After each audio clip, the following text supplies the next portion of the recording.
Hola, nuevamente Claudia Guerrero. Hoy vamos a estar viendo algunas cosas generales de cráneo.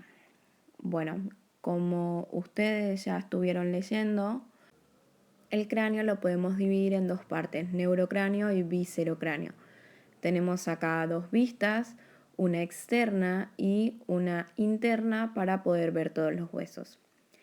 El neurocráneo contiene al encéfalo y las meninges y está conformado por 8 huesos planos: frontal, etmoides, efenoides y occipital son impares.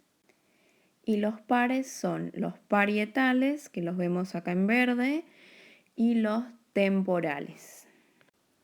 El viscerocráneo vamos a ver que limita las cavidades ocupadas por la mayor parte de los órganos de los sentidos. Está conformado por 14 huesos, de los cuales 13 conforman el macizo facial. Estos son Vomer, que lo vemos acá en rosa con el número 5. Después tenemos a los maxilares, que los vemos en este color verde.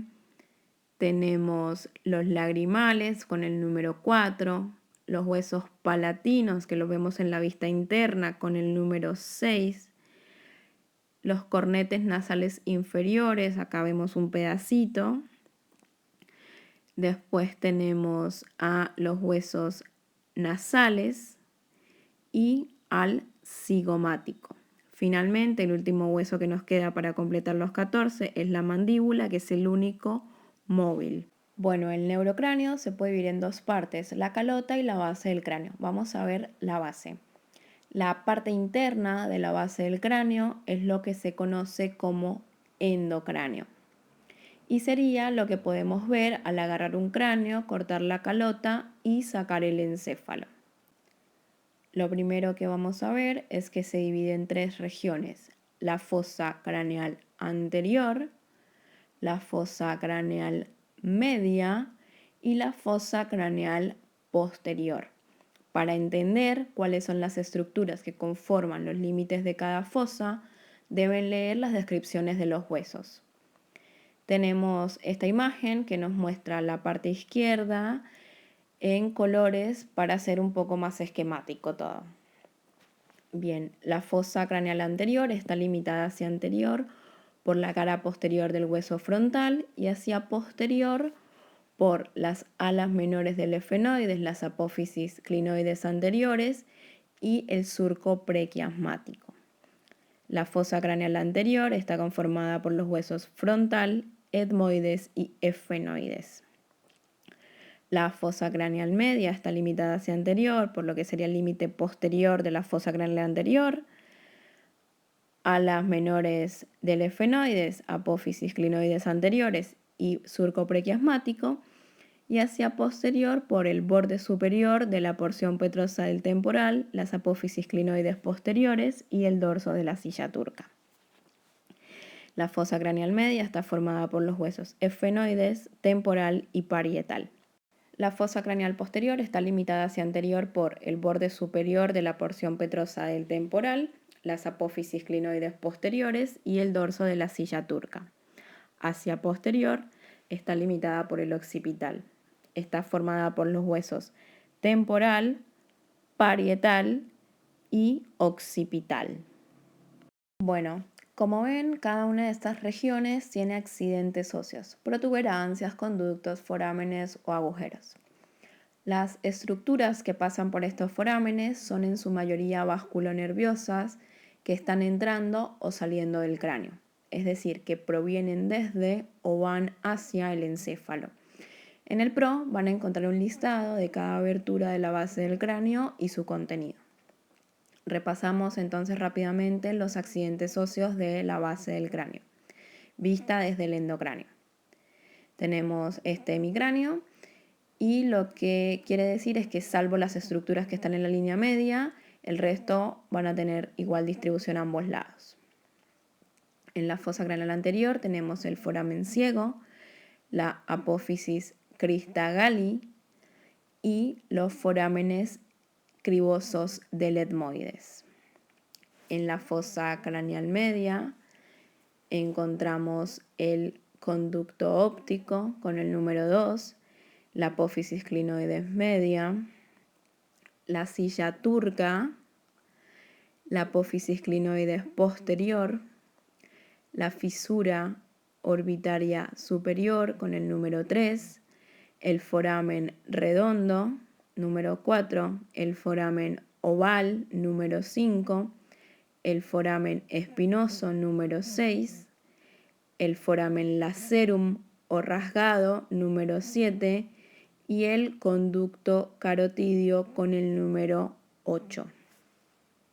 Finalmente, en la fosa craneal posterior, vamos a encontrar en la línea media el clivus, con el número 9 al conducto auditivo interno, número 10 el foramen yugular, número 11 el conducto del nervio hipogloso, número 12 el foramen magno, la cresta occipital interna y la protuberancia occipital interna. Ahora vemos la cara inferior o exocráneo. Esta también se divide en 3 zonas. Tenemos entonces una zona anterior o facial, una zona media o yugular y una zona posterior u occipital. Esta división se hace a partir de 2 líneas transversales, la bicigomática entre los tubérculos articulares del cigomático y la bimastoidea entre las apófisis mastoideas. Acá se observan la mayor parte de los agujeros que se ven en endocráneo, pero en su recorrido externo. Y también hay algunas estructuras propias de la parte externa del cráneo, como lo son el conducto auditivo externo, la apófisis estiloides, los cóndilos del occipital, la cresta occipital externa y la protuberancia occipital externa. Veremos ahora algunas regiones comunes de cráneo y cara. Empezamos por órbita. Esta fosa tiene forma de pirámide de base cuadrangular y vértice truncado. En la resonancia magnética lo que quiero mostrarles es a lo que hacemos referencia cuando hablamos de la forma de pirámide.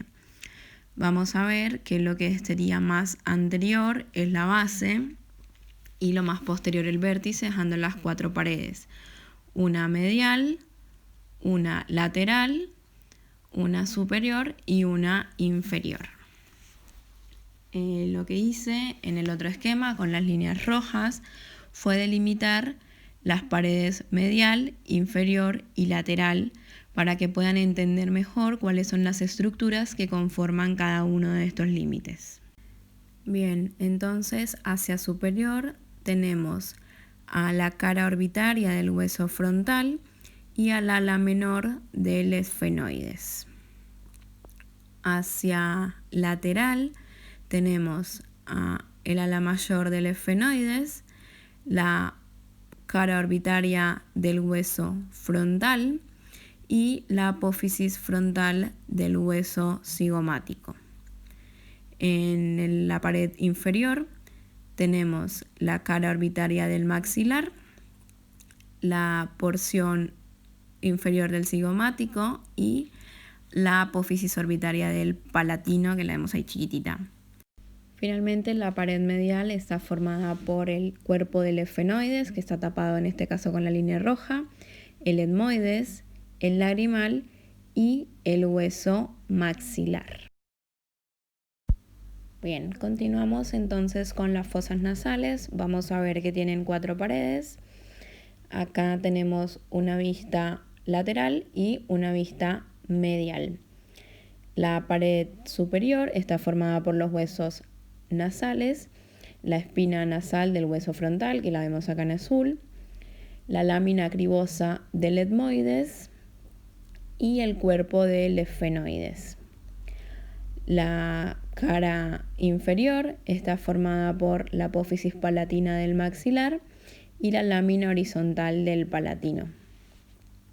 Hacia medial tenemos al vómer y a la lámina perpendicular del etmoides. Finalmente, la pared lateral está formada por los huesos maxilar, lagrimal, etmoides con sus cornetes superior e inferior, porción vertical del hueso palatino, cara medial de la apófisis pterigoides y el cornete nasal inferior. Bueno, finalmente, ya para ir cerrando, vamos a ver la fosa pterigopalatina, que en mi opinión es una de las más complejas de visualizar, ¿no? Acá, para verla en esta imagen, se ha removido el arco del hueso cigomático, así podemos tener una mejor visión de la fosa. Al igual que la órbita, la fosa pterigopalatina también tiene forma de pirámide de base cuadrada, la base superior y el vértice es inferior. Las estructuras que conforman las paredes de la fosa pterigopalatina son hacia anterior, la tuberosidad del maxilar, hacia lateral, este límite está como abierto, está representado por lo que es la fisura pterigomaxilar. Hacia medial está formado por la lámina perpendicular del hueso palatino, la vemos ahí como en profundidad. Y hacia posterior se corresponde con la porción anterior de las apófisis pterigoides. Las fosas temporal e infratemporal se las dejo para que las vean del libro.